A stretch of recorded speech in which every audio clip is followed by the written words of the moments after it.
So what encounter did you sort of hear about Aisha Huang? Okay, so Aisha Huang, during that time, my team told me that they've arrested an excavator, 2 or so, in pipo-tented. And then we'll go for the excavator. Within a week, there'll be new ones there. Yeah. Hey. And yes, on 3 occasions. You see the excavator? Yes. And then it cost about $300,000. Yes. And then within a week, there's a new one. Yes. That she's using. Yes, but allegedly, that's what the people told This them. is pipo-tented. Yes. That's where Aisha Huang's operation is based. That's what, I mean, it was reported that that's where she actually worked. But I haven't seen it personally. But did you hear the name? Oh, yes, I heard the name. What does it connote?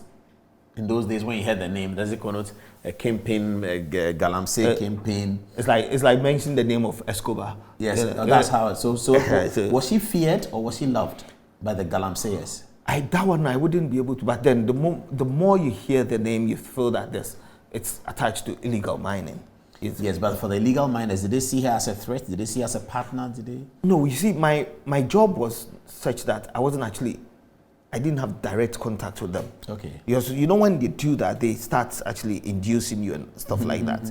So each time I made sure there were systems that dealt with it. But does somebody like Aisha control a lot of money? I wouldn't be able to. Will she be controlling a lot of money in the pipo-tented place? No, but the mining, it's more like the drug cartel. There's a lot of money involved.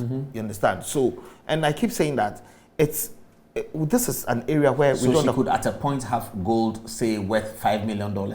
I wouldn't have the evidence for that. But then if we take 3 machines away and then within a week you have another 3 back, then it means that what is happening. Why didn't you arrest her? Why were you taking the machines away? You see, the person wasn't there physically. So, but the people at pipo-tented knew where she was. You see, my interest was to actually get people and prosecute them. But if the person is not physically there, you cannot go to the person's home and then arrest the person. There has to be a link. And I wasn't the person who was supposed to be arresting them.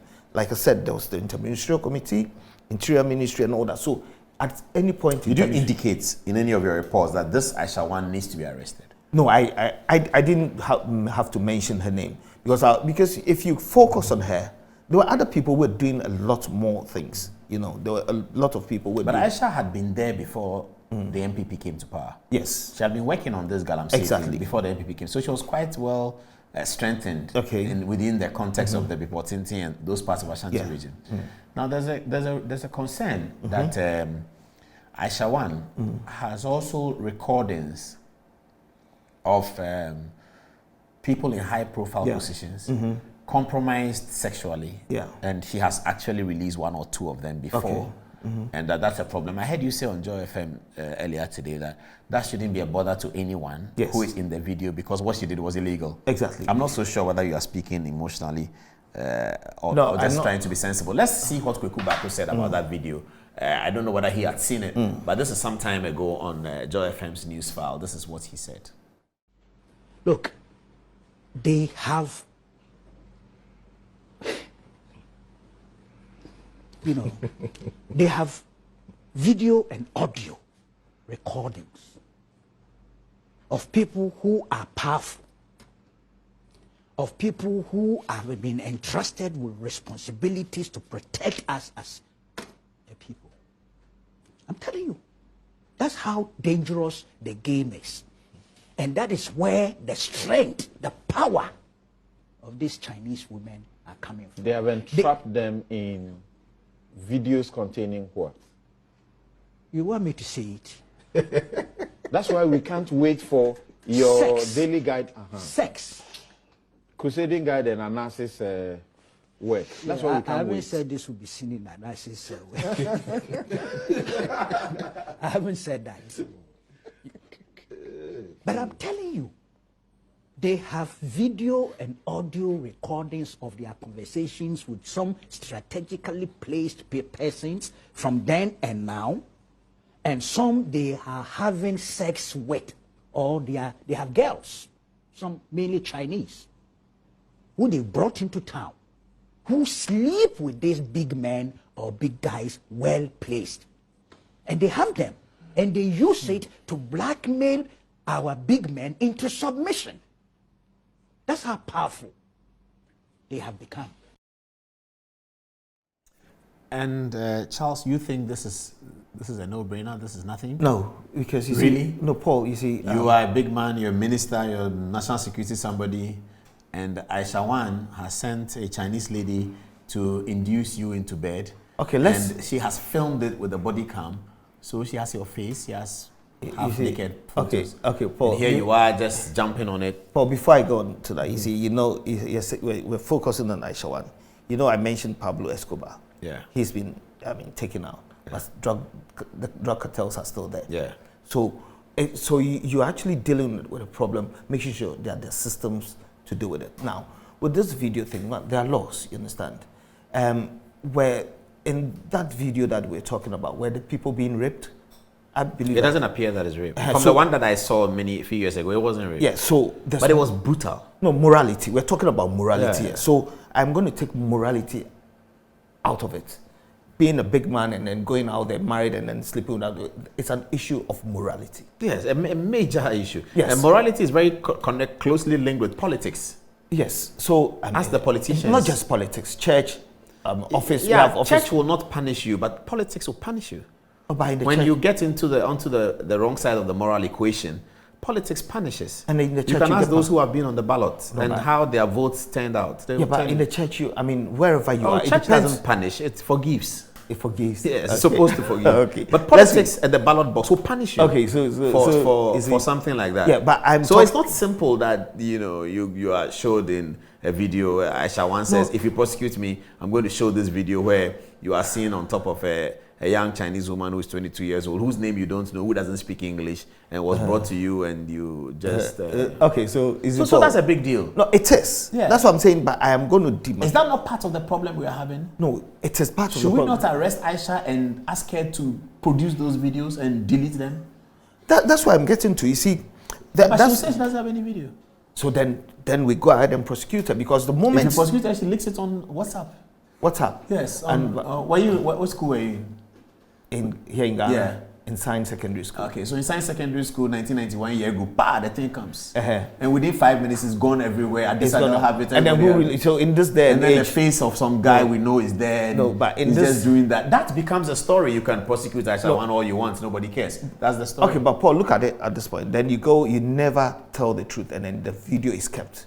You have sleepless nights forever. You understand? Oh, but those who have survived this since 2016, 17, they are not having sleepless nights. No, but you see, some of them have obtained promotions. Some have been promoted in the services. So that's as a society. I'm talking as a society where this video thing is destroying our society. Because that's why the point I'm trying to establish is that yes, it is an immoral. You mean blackmail? Yes, it is an immoral act. Yes. Yeah. Going out there, being a married man, going out there, sleeping with people, it's an immoral act. Yeah. So let's detach that. And then you go into consensual sex with a person. You're not being raped, you're not being gagged, so it's consensual sex. Yeah. And then you go to the extent of what? Videoing the person. That's illegal under the communication services. This is there. I mean, if you publish photographs of people, it's clearly illegal. So and it's 15 years in jail. So should we let Aisha bring one that we put her on trial? No. So that when she's on trial on the one that she brought, or she can put all at the same time, or you know when I lived in, you can put all the 10 at the same time. You see, well, when I went to, I lived in the UK. When the police wanted to arrest you for anything, they just stop you and say that one of your tail lights isn't working. Can you get out and check it for us? And then they go on to the next one. Have you had alcohol today? And then that's another thing that I investigated. Yeah. Okay, then let's have a look if you have alcohol in your car. And then they keep going and then fishing it out. Okay, so if we're saying that we have videos. Kweku Baako is saying it. I don't doubt it. Yeah, I've seen one of the videos. So for me, being a victim of this video thing doesn't work for me. You've been a victim of the videos? This Anas bogus video thing, you see. How were you a victim? They told you there's a video, so do something? No, the day But yours was not about sex. But it was about me taking bribe. Yes. Okay, so me taking bribe to actually destroy what we were doing, because in fact, if they told you that there's a video and that you should pay the day before or 2 days before, somebody called me and said that this video, so we need to negotiate. And I said, I used the word F off. I am not going to go out there, because if I'd done that, my conscience wouldn't have said. What did they want you to negotiate on? Is it to do with money? You go and pay money and then the video is dropped, right? Yeah, but the documentary had been advertised, so they were going to take that part out? I do not know. But for me, I keep saying that. Do you know the person who called you? It was an anonymous line. Did he identify himself? I'll leave that for now, but okay, I do know I do know the name of the person. Okay. Is he connected to those who produced the video? He has a legal background. You're trying to narrow him down by using the funneling system, but you know. Oh, okay. No, you don't have to answer the question. I'm just interested, and I'm sure my viewers will be interested in knowing. As somebody calls me, hey, Paul, I don't want you. If you don't bring 500,000, you see tomorrow. But it happens in our system. I said that, who are you? And he doesn't say who he is. He has to tell me who he is. And I said that, oh, are you the one with the investigative video? I beg you. You come for the money or something, or I say that you can. I wouldn't do that, because you see, then the person keeps the video and then spends the money, and then a few years down the line they come back and tell you that I still have the video. You do an agreement. So sometimes you have to bite the bullet. But the point I'm making is yours is easier. Which is money. It is not. Paul. Money. They say you took bribe, you know you didn't take bribe. Paul. You know the story that came was Paul. This and that and that. You know the story. Mine wasn't easier. It's just because I'm a stronger person. You understand? Because I have children. Yeah, but my child called me from the UK and asked me, how much is it in pounds? And I said, about 2,500. He said, no, you didn't do that. You understand? Oh, I see. But then my child will go to school and then watch a video and his father taking money for something that, you know, it's still on the internet. You get my point? So it depends on the context within which you see it. And I'm saying that this video thing, we must look at it, because people are using it to blackmail people in this country. But is it true that there's video? I've seen one. No, I do not know, but I'm saying that there is. It's a fair target for blackmail. Yes, but then she cannot be culpable for. Yes, she can be held responsible under the communication service. I mean, 15 years in jail is what that's a higher jail term than what she's being prosecuted for. Paul, then it means that we are not going to solve the galamsey problem. Then I think at this stage, the Attorney General is committed to prosecuting Aisha. Exactly. But then we are looking at the potential fallouts. And Kweku Baako is alleging that the reason why Aisha has been around for that long and we are not able to prosecute is that for both political parties that lead us, NDC and NPP, she has videos of ladies she sent out to go and do these things. They had body cam and they recorded the face of the person. So then we should go to all organizations where big men are employing young girls and coercing them into having sex and then use that. That's immoral as well. You understand? I mean, if the person didn't have a sinister motive and did not film, So I want us to situate that if we're dealing with the galamsey problem, if Aisha Huang has done that, then that's a bigger crime. So you're doing that actually to blackmail people so you can actually get what you want. That is wrong. So, and I'm saying that our society should abhor these things, people videoing people to blackmail them to get what they want. We must, as a society, so that if a video comes out, we have to take Aisha to the courts. Yes, and prosecute her on that. Exactly. Put her in for 15 years. Yes, and then whoever shares to the law that we have now. Yes. And all those who share it will be part of it. Exactly. So when it comes on your WhatsApp, be careful. Exactly. Just because you don't share. Exactly, because you see, Paul, where I actually had my tertiary education in the UK, when people have videos and everything, they give it to the regulatory authorities or the state agencies. So if I get a video of that, I send it to the NCA. NCA, I mean, having consensual sex with somebody, okay, then if it's you are the one who can actually deal with the person. But I'm saying that in our society, where in the UK or the Western world, when somebody takes a video of somebody doing an illegal act, you actually report it to the police and the case is investigated. Yeah. Once the person is found culpable, then the video is shown to the general public. But in our society now, what we're doing is that we do use the public the public, show the video, disgrace the person, and then later on the person is found not culpable. How are you going to deal with that? You see, so this video thing for me, I am a victim and I'm going to. You are naked and half naked, and they said audio as well. You are saying making noises. Suggestive noises. So you're interested in the pornographic bit? Well, I mean, I'm saying that's heavy. If she has if she has that, that's very heavy. That's very moral. So it goes out there, and then your family you have to go and speak to your wife, and then with your husband and deal with the matter. Even for those who are not married, for the men who are not married, exactly, it's still their concern. So it is your private thing that you're doing. That's what I'm saying. If the person is committing an illegal act by raping the person and that, but if it's consensual, but if it's consensual, you think that it is illegal, so she can't use it. So she should be dealt with illegally. Exactly.